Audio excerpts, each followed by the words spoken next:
Bloomberg Audio Studios. Podcasts, radio, news.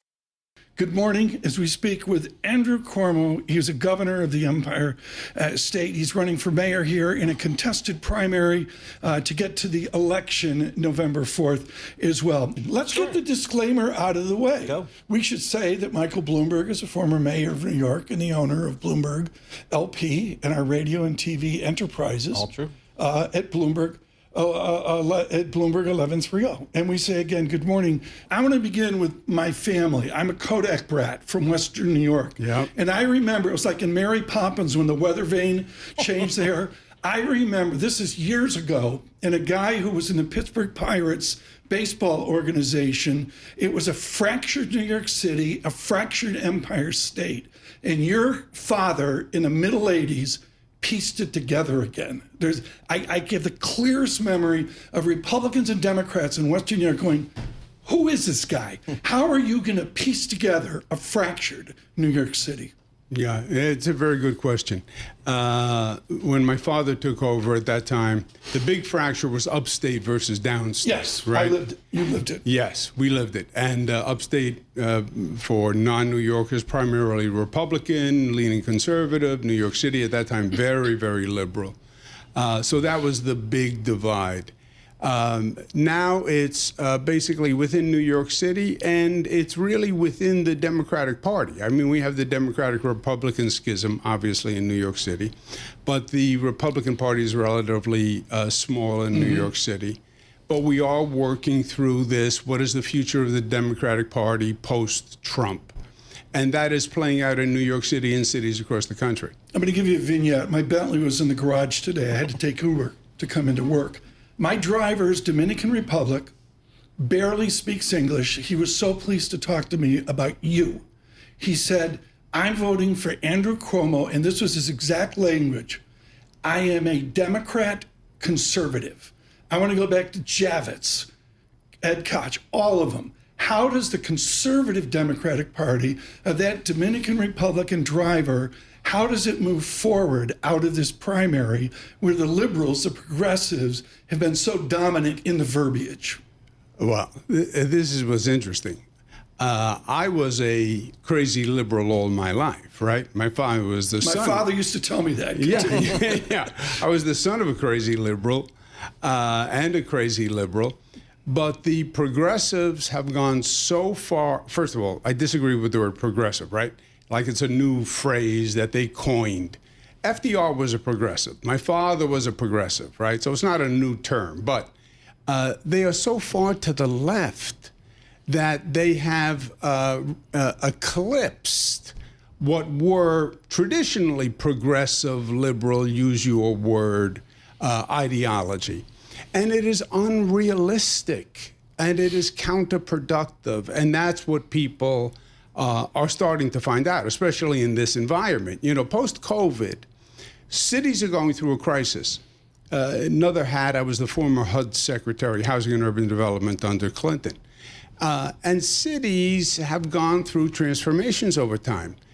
Post-COVID, this is going to be a major transformation for urban America. You don't have to be in a city anymore, right? The old days, you had to be here. The old days, you had to show up. And cities took advantage of that. You didn't have an option. You have options. It's called mobility. It's called remote work. And cities now have to be more competitive. Economically, they have to be competitive. You can move to a better tax climate, a better weather climate. And cities are just now working through that adjustment, I believe. Right, Paul. Governor, if you were to be elected governor, mayor of this great city, what would be job one on day one for you? Job one, problem is job one is like 3 jobs. Okay. It's public safety, because nothing works without public safety. It's getting the homeless mentally ill off the streets, which plays into public safety. Quality of life. People feel the city is out of control, right? There's a sense of chaos when you walk down the street. That is correct. There's a fear when you descend into the subway now. That's relatively new, right? And that has to change. Before you get to the economics and taxes and are we chasing you out, et cetera, the first thing that chases you out is you're just not safe here. You don't feel comfortable here.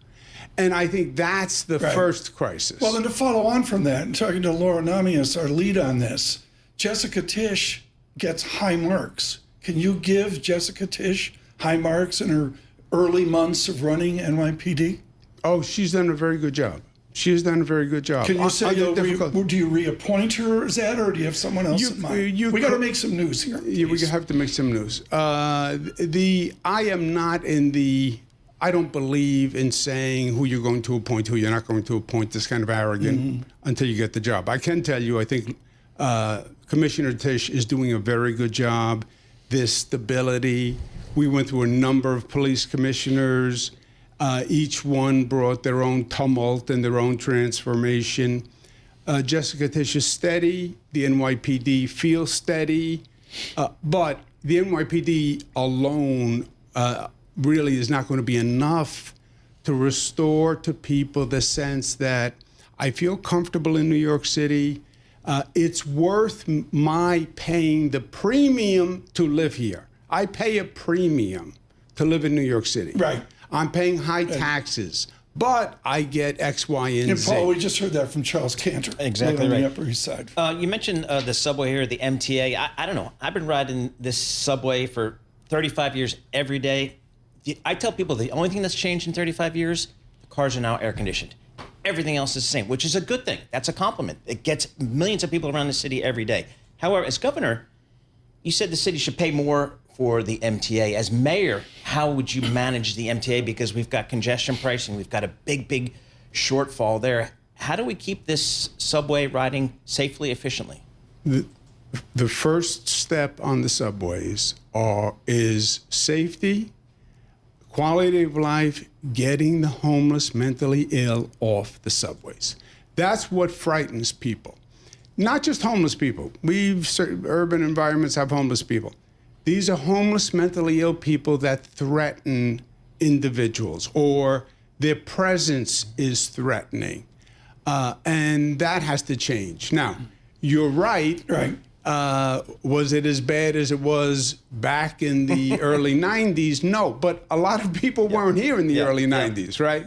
And if you were here, really, Bloomberg, Mayor Bloomberg, post, the city was much safer, much cleaner, felt much different. And this is a dramatic juxtaposition to that. Andrew Cuomo with us, folks. We welcome all of you on Bloomberg Television and Bloomberg Radio across the nation, of course, out on YouTube.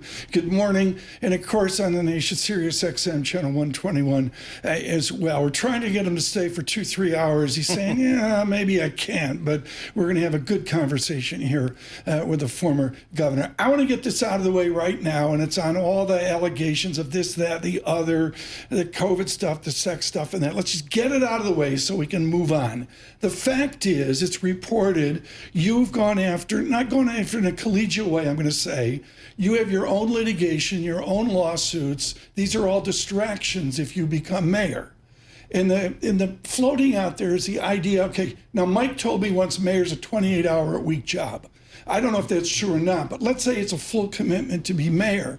Will you push aside all of the different things you're doing in litigation and lawsuits to focus solely on being mayor? Do you postpone them or just say enough? That part is over. That past is over. Yeah, look, in these jobs, when I was governor, same is true for mayor, if you don't get sued 5 times a day, you're not doing your job, you know? So you have to be very good at compartmentalizing, to use a word, but handing off pieces that are not currently relevant. And that has to be done no matter what. We saw some very disturbing images coming out of the city of Los Angeles over the weekend. How do you view just how we deal with immigrants, how we deal with the policing of our cities vis-a-vis the federal government sending in troops? When you looked at the images this weekend of Los Angeles, how did you project that upon New York City? this gets into President Trump's strategy, I believe. And look, first of all, on the immigration issue, he was very clear in his campaign. He believes it's an issue that works for him. During the campaign, he said he was going to deport criminals, dangerous criminals. And everybody said, yes, support dangerous criminals, of course. Now we're deporting 7-year-olds and we're disrupting families. And by the way, we're deporting people who shouldn't be deported. So that's a change. But this issue works for the president politically. The president is also very good, and I worked with the president in the first Trump administration, worked with euphemism. We had a lot of controversy.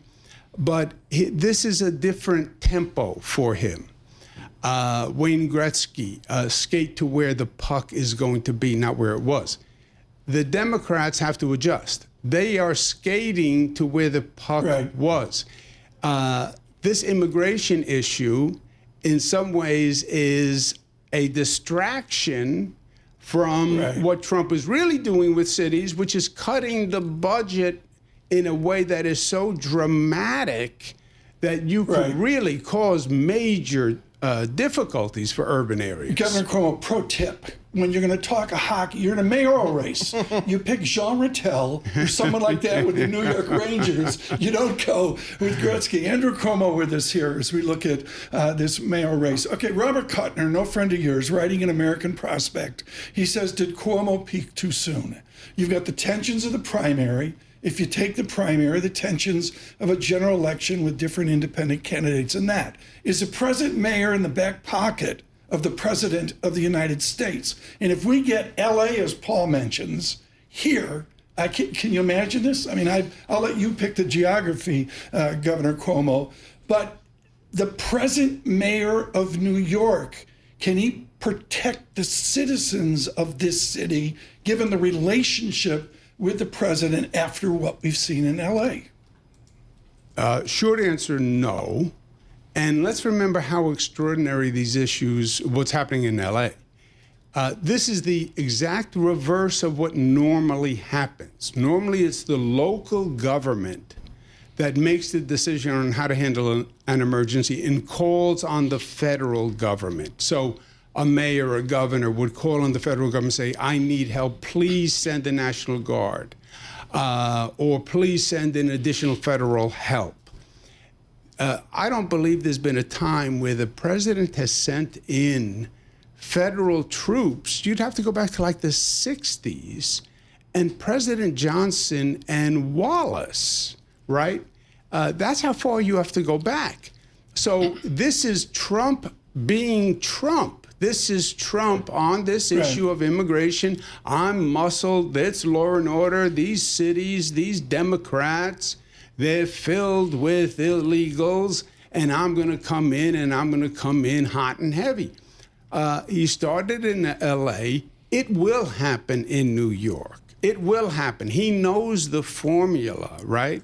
It happened in New Jersey. Is this formula to go after you? I mean, this is anticipated. His formula is to create chaos in the cities, and he is the voice of law and order. And you know, cities, all those Democrats, that's where all those illegal immigrants are, and he's going to come in and he's going to clean up. The flip side is, okay, create chaos in LA, create chaos in New York, create chaos in Chicago. Pretty soon, you create chaos in the nation, and that's bad for the economy. So what is the biggest challenge for you in this primary race here, and then potentially in the general election? What do you have to get across? In a Democratic primary, you now have the tension between post-Trump, what directions does the Democratic Party go? And some people believe we lost to Trump because we didn't go left enough. So I have a Democratic socialist. Really, there's no such thing as a Democratic socialist. It's just a socialist. They use Democratic as a modifier because socialist is a little shocking. But it's a socialist who says dismantle the police, Right. The police state is oppressive. Everything free transportation, free everything, tax the rich. So there's class warfare in there. We'll tax the 1%. The 1% should pay because Right. they're rich and fat and they made money on the rest of us, and everything is free. Let's migrate there. The Financial Times had that summary article this week, and Andrew Cuomo with us, folks, and we welcome all of you on Bloomberg Television and Bloomberg Radio worldwide, and of course here in the tri-state area, Bloomberg 1130 across the 5 boroughs. The FT lined up the haves who are supporting you. You're the guy of choice. And the answer is some of them really are behind Andrew Cuomo, and others are betting this guy might win, so we better get behind with him. How do you say take the landlords and they gave you X number of million? I would say that's like almost normal politics. But then how do you protect tenants and renters in a city of horrific housing economics? Yeah, well, first, if you are going to be in elected office, you cannot be influenced by who gives you money, right? That's rule number one. That's like saying to a journalist, well, look at who's taking advertising in your newspaper and write favorable things about the advertisers. Then you're not a journalist. It's unethical. And I've been in elected office many times. I've raised hundreds of millions of dollars. It can't matter who gives you money. Now, to the extent people are supporting me who are institutional interests, because institutional interests need a city that works, right? They want a city with a future. What they're afraid of is you elect a socialist who tries to give everything away free, doubles the taxes on the wealthy, and the wealthy say, that's it, I'm gone. By the way, we lost 500,000 people since COVID to begin with. You're now going to double taxes?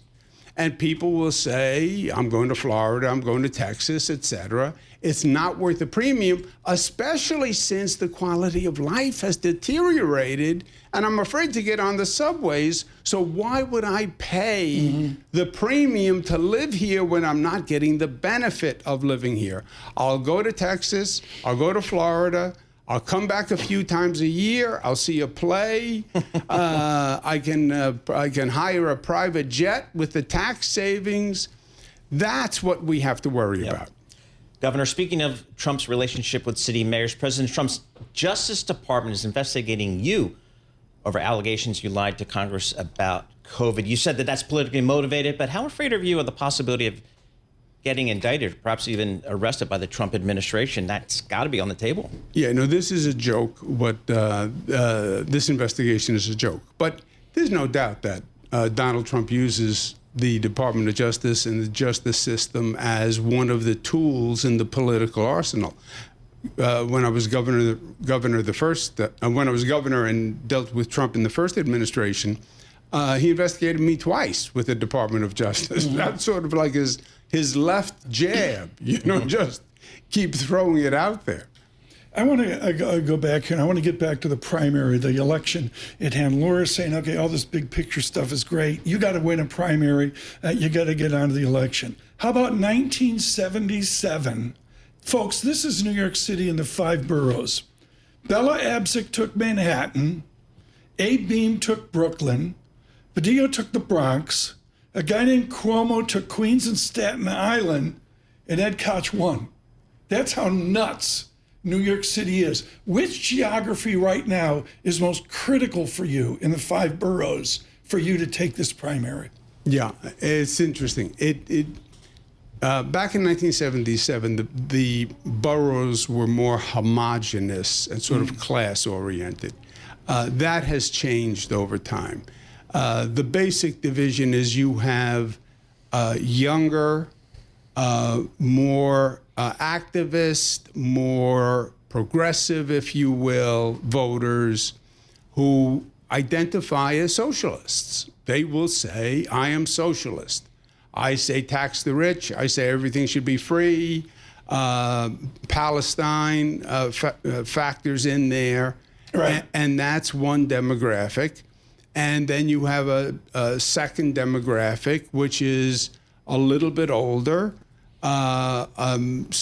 more mainstream, if you will, and that's the demographic that I appeal to. You brought up Palestine. Let's go there right now. There's a unique relationship of this city with Israel. Everyone knows this. We see nationwide a new form, a new debate over anti-Semitism. I think of Arthur Levitt. My household happened to worship his father a million years ago.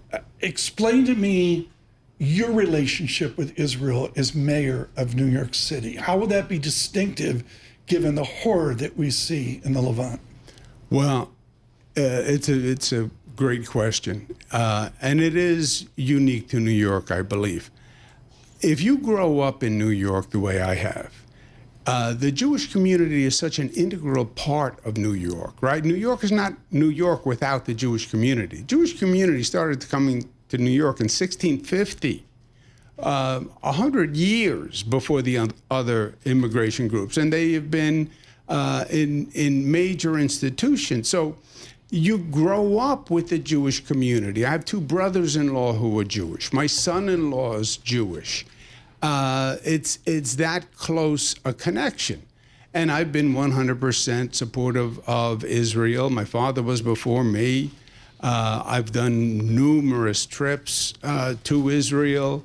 I was very aggressive supporting Israel. This was the first state to go against boycott, discriminate, disinvestment and sanctions for Israel. So it is a very pro-Israel state. Paul, get one in here, please. Governor, no one arguably takes the air out of the room more than President Trump. He just demands the media attention in a way we've never seen before. Are you surprised that the Democratic Party, no one has stepped up, no voice has emerged to at least counter some of the policies and some of the arguments coming out of the Trump administration? And would you relish that role at some point? Well, I'll go back to the Wayne Gretzky quote that I wasn't supposed to use. Quote a Ranger. Rangers. You're in New York. He was a Ranger. He was a Ranger. Mark Messier, please. First, the Democrats have to get the cadence of the game. They are coming up a day late, right? I don't believe this. I believe this immigration and Los Angeles, and it's going to get worse, and it's going to be New York. I believe this works politically for Donald Trump. I also believe it masks the budget debate, which is really the consequential debate for urban America short term. And he's on to a new topic now. And the Democrats wind up a day late, because if you're arguing about the budget today, you're missing Los Angeles and New Jersey and the whole immigration debate. We're going to wrap up here in a moment here for Bloomberg Television and Bloomberg Radio. Andrew Cuomo with us. Politico, there was a mayor from Chicago who can be a little spicy named Emmanuel. He's out this weekend, and Rama's all wound up about the weak in the woke Democratic Party brand. And I would say he was basically, he as mayor of Chicago and potentially you as mayor of New York are the ones fighting the fight to get the Democratic Party to get some backbone. Does that lead to a presidential effort in 2028? I mean, is the Democratic Party going to shift back to that centrist tendency that we talked about in 1985? Centrist, forget the trying to define political ideology. I worked with Rahm in the Clinton administration. It's sort of practical and common sense, right? The Democrats lost to Trump. Why did we lose to Trump? I don't believe Trump won. I believe the Democrats lost. I believe what happened is the Democrats became disconnected from their people. They became disconnected from the kitchen table issues. Talk to me about my mortgage. Talk to me about my job. Talk to me about the economy. Talk to me about public safety. I don't want to hear about these esoteric issues right now when I'm worried about my life today. And do something for me. You're the Democratic Party. The Democratic Party fundamentally believes in the functionality of government, and you haven't functioned. Show me something that you did for me that made a difference in my life. Joe Biden, you were president. What did you do that I can see, feel, or touch?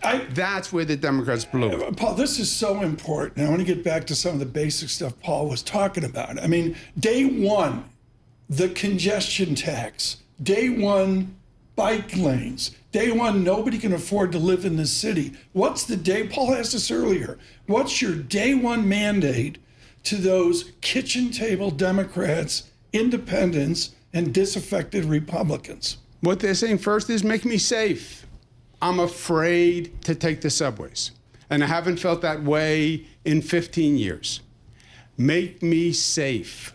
And that is public safety, that's mentally ill, homeless, et cetera, blending into quality of life. That's job one. And then affordability, I need to be able to pay the rent. I got 45 seconds because of all the fancy stuff here in the Bloomberg News organization. Your father stopped America with a convention speech. Are you going to be at a convention running for president in the future?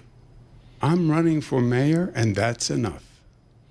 Andrew Cuomo, thank you so much. Greatly appreciated this morning. Did we get everything in there? I think so. we did. We did all right. We did all right. Red Sox beat the Yankees 2 out of 3 this weekend. I thought that was Yeah, they got lucky. They got lucky. They got lucky.